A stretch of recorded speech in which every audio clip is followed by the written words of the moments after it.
Gente, e para conversar sobre esse conflito entre o Supremo Tribunal Federal e o Congresso e vários outros temas da política e da economia brasileira, o Poder e Mercado recebe hoje o ministro do Supremo Tribunal Federal, o ministro Gilmar Mendes. Ministro, seja muito bem-vindo ao nosso novo programa aqui do UOL. É um prazer receber o senhor. Raquel, é uma honra para mim participar do seu programa e estou à disposição de vocês para a nossa conversa. Ministro, o presidente da Câmara, Hugo Mota, quando ele entra com a ação no STF, ele diz que o Supremo Tribunal Federal estaria, na verdade, invadindo a competência da Câmara e comprometendo a harmonia entre os poderes. Na visão do senhor, houve uma invasão de competências? E qual que deveria ser o desfecho dessa ação dentro do Supremo? Vamos aguardar o julgamento e, a partir daí, certamente vamos ter uma avaliação. Como sabem todos, no passado, o Congresso podia dar a licença para que um parlamentar fosse processado.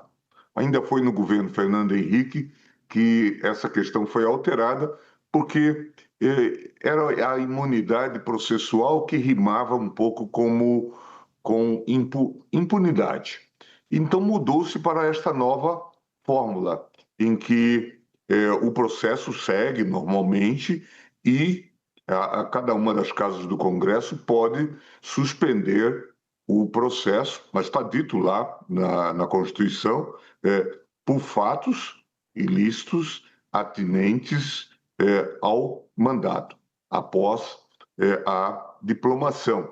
E é essa um pouco a questão que está colocada, ao lado também de processos que têm vários autores, vários litisconsortes, e que alguns têm a qualidade de deputados, outros não, e tudo estava também colocado nesta decisão, nesta resolução. O Supremo, como todos também sabem, faz o controle de legitimidade constitucional das resoluções do Congresso.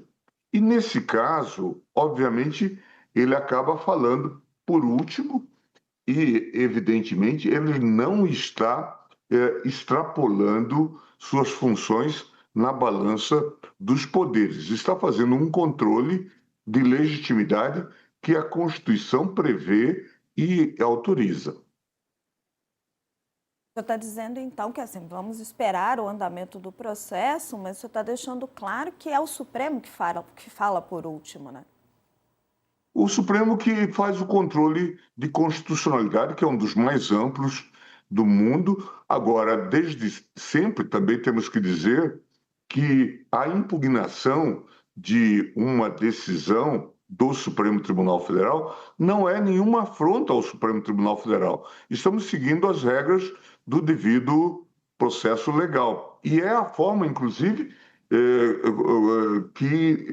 com que nós atuamos em sociedades civilizadas em geral. Houve uma decisão com a qual nós não concordamos, usamos dos instrumentos disponíveis para impugnar e questionar. Ministro, boa noite. Graciliano. Boa noite, boa noite. Como é que vai o senhor? Tudo bem? Ministro, o senhor... Graças a Deus, tudo bem. Que ótimo. O senhor acabou de comentar, aqui que em sociedades civilizadas o controle de constitucionalidade é óbvio que cabe às cortes constitucionais, como é o caso do Supremo. Mas e quando vozes no Congresso começam a suscitar, desengavetar a PEC das decisões monocráticas, isso não parece civilizado, isso é um troco?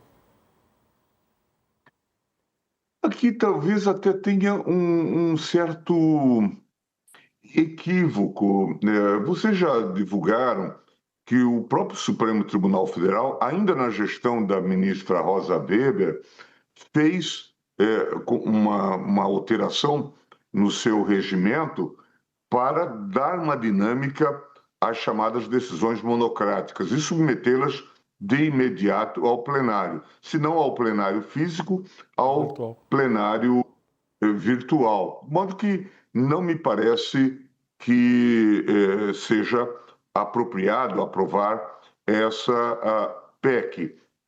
Se ela vier também, não alterará em nada o nosso a fazer, porque nós já estamos fazendo essas decisões. E vocês têm que lembrar que, em alguns momentos, decisões monocráticas foram extremamente importantes, eu diria, até para a defesa da democracia ou da saúde pública. Houve, por exemplo, uma medida provisória do presidente Bolsonaro que determinava que as companhias telefônicas fornecessem todas as informações, dados das pessoas para supostamente se fazer uma enquete, o censo que durante a pandemia.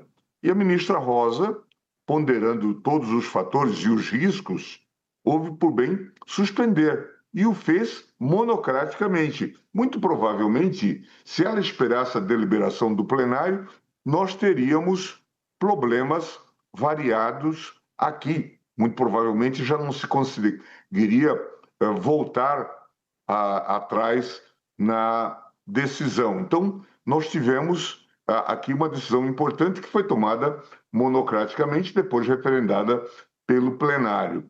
Se lembrarem ainda, a decisão que manda iniciar o processo de vacinação, de imunização, é uma decisão do ministro Lewandowski, também uma decisão monocrática.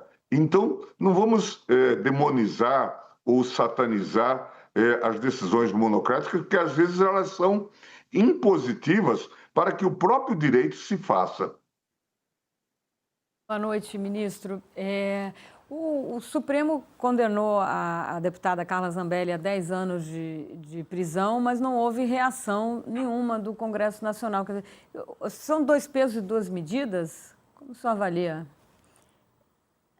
Não, eu acho que isso depende sempre de circunstâncias políticas, não é? Então a gente tem que fazer uma avaliação considerando as circunstâncias históricas, a própria inserção das pessoas nas máquinas partidárias, nas estruturas partidárias. E esse instrumento que está previsto na Constituição é um instrumento extremamente excepcional. Eu os lembrava que, no passado, o Supremo só poderia iniciar um processo, recebida a denúncia no tribunal, protocolada a denúncia no tribunal, depois da licença da Câmara e do Senado. Então, e isto gerou um tipo de solidariedade geral e praticamente ninguém